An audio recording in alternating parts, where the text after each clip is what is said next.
Hello students, welcome back once again with the chapter 13 class 10 surface area and volume. एक बहुत ही अच्छा सा chapter, हमने इसके सारे कंसेप्ट बताए हैं आपको। 13.1 एक्सरसाइज बताई, 13.2 एक्सरसाइज बताई, अब ये 13.3। वैसे तो ये क्या है कि जो 13.3 एक्सरसाइज है वो सीबीएसई ने कह रखा है कि कन्वर्जन वाला डिलीटेड पार्ट में है, जबकि इस वाली एक्सरसाइज में क्या है कि one thing is converted into the second thing, मतलब one article is converted into the another. तो आपको क्या ध्यान रखना है, हमेशा वॉल्यूम कन्वर्ट होता है एक चीज से दूसरे चीज में, ठीक है ना। ऐसा नहीं है कि आप जो है सरफेस एरिया को एक चीज से दूसरे चीज में कन्वर्ट कर दें। तो मैं आपको ये इसलिए सिर्फ बता रहा हूँ कि एक चीज दूसरे चीज में कन्वर्ट होगी तो जो वॉल्यूम कन्वर्ट होगा तो फिर वो आपको बताया कब जाएगा, यानी क्लास 9th में भी डिलीटेड में है तो फिर वो आप सीखेंगे कब। तो जितने भी और आगे के पेपर होंगे उन सब में इससे रिलेटेड क्या होता है कि क्वेश्चन हुआ करता है, तो इसलिए मैं आपको ये एक्सरसाइज बताऊंगा, ठीक है। मतलब क्या है कि जब भी एक चीज़ को कन्वर्ट करके दूसरी चीज़ में ले करके आते हैं, उसका कोई डायमेंशन पूछता है तो you always have to consider its volume. हमेशा क्या करेंगे कि वॉल्यूम को कंसीडर करेंगे। जैसे मान लो एक स्फीयर है, सिलेंडर के फॉर्म में कन्वर्ट किया, सिलेंडर का रेडियस या हाइट कुछ पूछ रहा है तो दोनों का वॉल्यूम इक्वल रखेंगे, ठीक है। उसने कहा कि दो छोटे छोटे स्फीयर मेल्ट करके एक बड़ा स्फीयर बना दिया तो उन दो छोटे छोटे का वॉल्यूम निकाल करके बड़े वाले के इक्वल रखेंगे, ठीक है। तो या मैं उसने कहा कि मिट्टी खोद करके कुछ और बना दिया गया तो आप क्या मिट्टी खोदी गई तो किसका मतलब क्या है कि वॉल्यूम खोदा गया है, ओके। तो इस टाइप के क्वेश्चन होंगे इस एक्सरसाइज में। या वाटर फ्लोइंग से रिलेटेड जो क्वेश्चन होंगे, भाई वाटर फ्लोइंग का क्वेश्चन इससे पहले तो दे नहीं रखा, तो अगर वाटर फ्लोइंग का क्वेश्चन आ जाएगा या कहीं पर भी होगा अब तो आपके नॉलेज में नहीं होगा, तो इसलिए ये एक्सरसाइज आपको करनी ही करनी है, ओके। तो let us see the question number 1। क्या कह रहा है, एक मेटेलिक स्फीयर है जिसका रेडियस 4.2 सेंटीमीटर है। तो हमारा पहले बच्चों सबसे पहले काम क्या होता है कि हम एक डायग्राम बना लिया करते हैं। जो भी चीज़ दे रखी है ना उसका हमने क्या किया कि एक डायग्राम बना लिया, और डायग्राम में आसानी सब चीज़ रिप्रेजेंट हो जाती है। इसका डायमीटर इसने 4.2 दे रखा है, यानी d is equal to 4.2 centimetre, तो r is equal to 2.1 centimetre हो गया।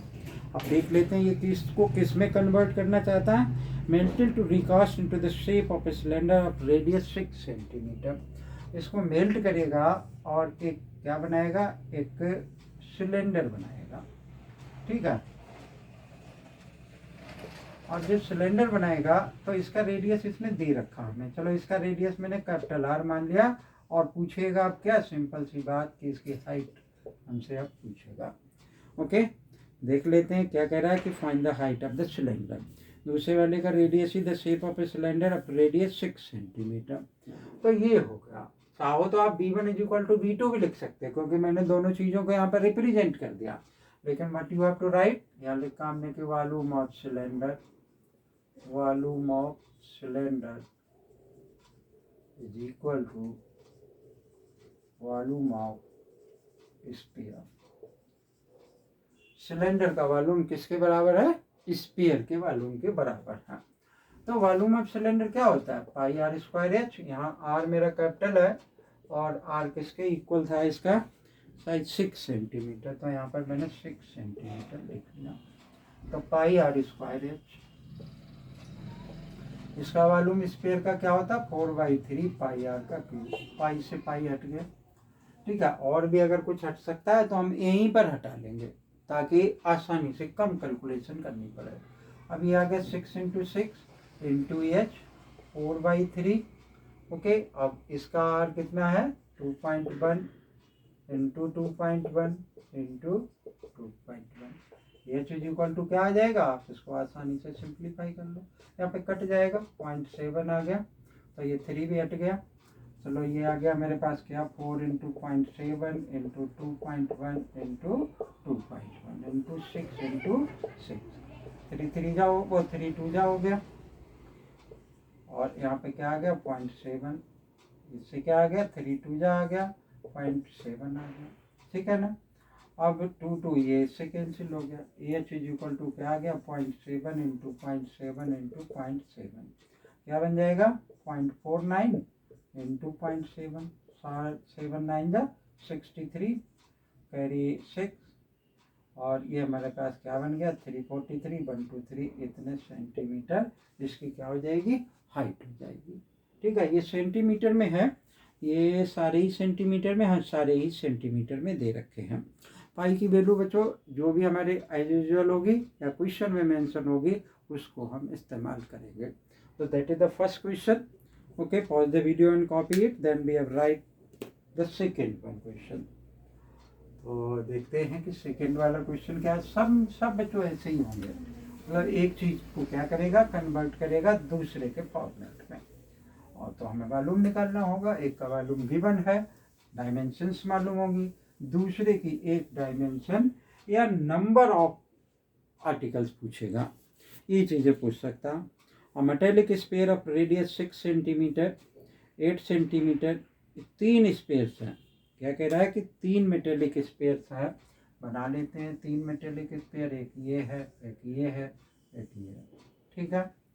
अब क्या कह रहा है, एक का रेडियस 6 8 और 10 है, लिख लेते हैं भाई। इसका R1 मान लिया 6, R2 मान लिया 8 और R3 मान लिया 10 सेंटीमीटर, ठीक है। ये इसका R1 है, ये इसका R2 है और ये इसका हमने मान लिया R3।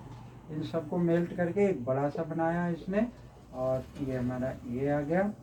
ये सारे कंसीडर कर लो कि आप ये स्पेयर्स हैं, ओके। इसका रेडियस कैपिटल आर हो गया। Find the radius of resulting sphere, इसका कैपिटल आर पूछ रहा हूँ। तो देखो कैसे होगा, क्वेश्चन नंबर 2 है ये। इसका वॉल्यूम मान लिया V1 B मान लिया, इसका वॉल्यूम V1 मान लिया, इसका वॉल्यूम V2 मान लिया, इसका वॉल्यूम V3 मान लिया, और आसानी से हो जाएगा। यानी इस जो रिजल्टेंट वाला है उसका वॉल्यूम B है, बराबर किसके V1 plus V2 plus V3। अच्छा, जब भी इतने सारे बने हो ना तो या तो हम सबको लिखें या हमने फिगर में इस तरीके से रिप्रेजेंट कर दिए तो क्या होगा कि आपको बार बार लिखने की ज़रूरत नहीं। अब इसका रेडियस क्या हो जाएगा 4/3 पाई आर क्यूब। इसका आर क्या है कैपिटल है, तो यहाँ पे कैपिटल आर लिखो। इसका V1 क्या बन गया 4/3 पाई R1 का क्यूब प्लस 4/3 पाई R2 का क्यूब प्लस 4/3 पाई R3 का क्यूब, ठीक है। 4/3 पाई तीनों में कॉमन है तो हम कॉमन ले सकते हैं इसको। तो 4/3 पाई आर का क्यूब 4/3 पाई कॉमन आ गया, R1 का क्यूब R2 का क्यूब R3 का क्यूब, ये आ गया। ये इससे कैंसिल हो गया। अब आप देखो कितना आसान सा काम रहेगा। R1 कितना है 6, तो 6 का क्यूब कर लेंगे। R2 कितना है 8, इसका क्यूब कर लेंगे। R3 कितना है 10, इसका क्यूब कर लेंगे। तो R3 का क्यूब इसका क्यूब करोगे क्या आ जाएगा 216 आ जाएगा, ठीक है। ये 36 है ना, 6 6 जा 36, तो 36 6 जा मेरे ख्याल में इतना होगा। 8 8 जा 64, 64 को 8 से मल्टीप्लाई कर दो, 8 चौक 32 की 2, 8 छंग 48 और 3 51, 512 होगा, 512 होगा, इसका 1000 होगा, ओके। प्लस कर लेते हैं इनको। R cube is equal to क्या आ जाएगा मेरे पास कि 1000 और अच्छा 16 और 12 28, तो 1 7 2 और 8। आर इज इक्वल टू क्या होगा, इसका हमें क्या निकालना पड़ेगा क्यूब रूट निकालना पड़ेगा, ठीक है। तो इसका क्यूब रूट यहाँ पे लास्ट में 8 है, तो इसका मतलब इसका क्यूब रूट क्या होना चाहिए 12 होना चाहिए। तो आर इज इक्वल टू क्या आ जाएगा इसका 12 आ जाएगा, ठीक है ना। तो जैसे 11 है तो 1 3 3 1 आप निकाल करके देख लेंगे, फैक्टर करेंगे, 3 3 के पेयर बनेंगे, हमें पता है कि इसका ये 12 आ जाएगा, ठीक है। क्यूब रूट में लास्ट में वो जो डिजिट्स होते हैं वो लिमिटेड डिजिट्स होते हैं, तो जब भी 8 हो तो लास्ट में 2 ही आएगा, इसलिए मैंने क्या लिख लिया इसको कि 12 लिख लिया, okay. That was the question number 2। Now come to the question number 3। Third वाले में क्या है देखते हैं, pause the video and copy it.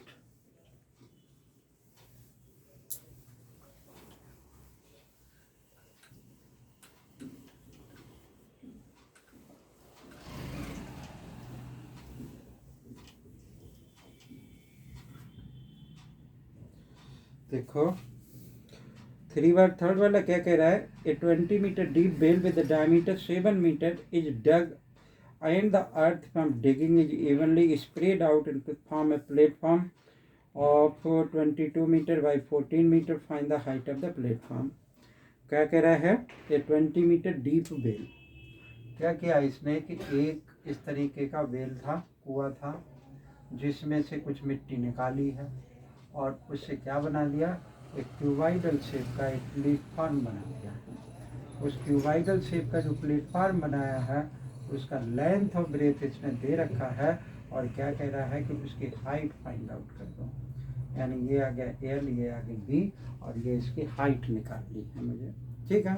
और इसने क्या किया कि मेरे को क्या दे रखा, 20 मीटर डीप, यानी इसकी हाइट कितनी हो गई 20 मीटर। इसका रेडियस भी इसमें गिवन होगा, कैपिटल आर मान लेते हैं। रेडियस कितना दे रखा है इसने, डायमीटर 7 मीटर है तो रेडियस क्या हो गया 7/2 मीटर हो गया। ओके, अब यहाँ से जो अर्थ इसने जो सॉइल डग आउट की है उसका मालूम इसे क्या लिखा है, ये diameter deep to form a digging spread out एक प्लेटफॉर्म, तो इस प्लेटफॉर्म के वॉल्यूम के बराबर होगा, है ना। मैं क्या लिख सकता हूँ कि क्वेश्चन नंबर है ये 3 कि volume of earth dug out from the well is equal to volume of earth RTH, earth used in platform, ठीक है। तो अब इसका वॉल्यूम क्या होता है पाई आर स्क्वायर एच और इसका वॉल्यूम क्या होगा l into b into h, ठीक है।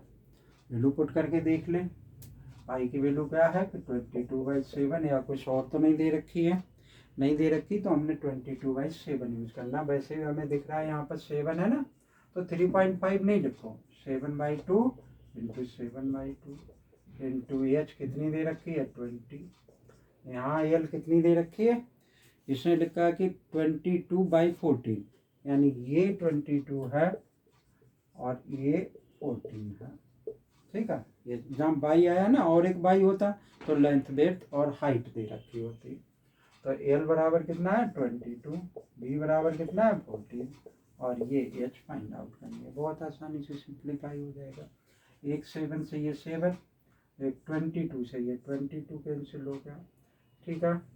और क्या कैंसिल कर सकता हूँ, 7 2 जा 14 हो गया, 2 10 जा आ गया और 2 5 जा आ गया और 5 को 2 से डिवाइड करोगे तो क्या आ जाएगा 2.5 centimetre is equal to height.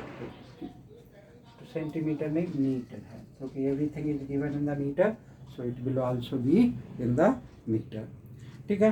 तो that was the question number 3। कितने क्वेश्चन है इस एक्सरसाइज में है,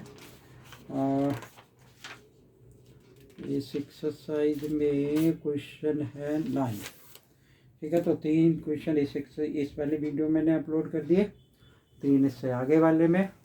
और चूँकि क्वेश्चन बहुत अच्छे हैं, आपको समझने चाहिए, एग्जाम्पल भी समझना चाहिए इसका, इसलिए आपको करना ही करना है, ओके। ऐसा नहीं है कि NCERT ने लिख दिया और CBSE ने लिख दिया ये नहीं आएगा वो नहीं आएगा, लेकिन बाद में CBSE आपसे ही सब कुछ पूछेगी, फिर आपके पास कोई भी जवाब नहीं होगा। अगर वीडियो अच्छी लगे लाइक किया करें, चैनल अगर नहीं सब्सक्राइब कर रखा है चैनल को सब्सक्राइब कर ले। थैंक यू, जय हिंद।